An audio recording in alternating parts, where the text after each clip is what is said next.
The COVID lockdowns have changed consumer behaviour in big ways. We all got crazy about home workouts. Sales of activewear skyrocketed, and across the land we were doing press-ups with Joe Wicks. We bought laptops, webcams and headphones by the million, and of course we bought face masks. It's estimated that approximately 1/3 of all non-medical face masks were made in sweatshops in developing countries. 8 of the top 10 sportswear brands in the UK use non-ethically sourced materials and labour. Most digital devices are made using resources mined in countries that have devastating effects on the local environment. Understanding business isn't all profit and loss. We need to understand the ethical and environmental aspects and be clear about the difference between them. Let's find out more. This is Think 4.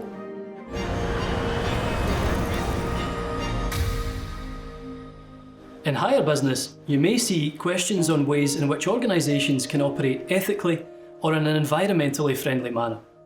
You can also be asked to talk about the advantages and disadvantages of this. Notice that I said or just now and not and. A common pitfall here is that students think that ethical and environmental are the same thing. Or when answering a question on ethical concerns, they lapse into writing about the environment instead. The operations unit is mainly about the physical production of goods. The term ethical relates to being morally correct or doing the right thing. Ethical operations, therefore, means that manufacturing occurs in a morally correct manner. The term environmental relates to the physical environment, the world around us.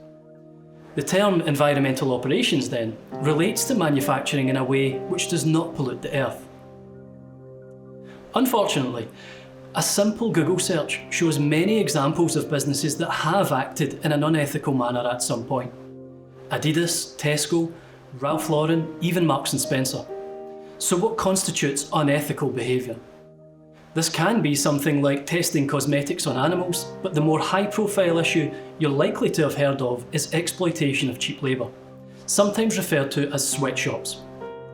From a strict business perspective, does it make sense to use cheap labour? Sure, it does. It cuts costs and boosts profits. But is it morally correct? Absolutely not. Consider the wider impacts: possible media coverage, the public image of the business, potential loss of customers and talented employees who may be strong believers in ethical actions. It might actually cost the business money to be ethical. Let's switch to environmental ops. Wouldn't it be cool to have your Amazon parcel delivered by a drone? Or have an Amazon robot roll up to your front door? These things are reality. Amazon Prime Air and Amazon Scout have been successfully tested in action.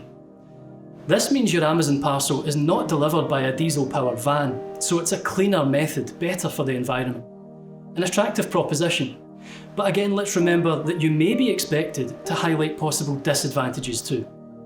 The design, prototyping, and actual production of drones and Scout robots will come at a cost to the business.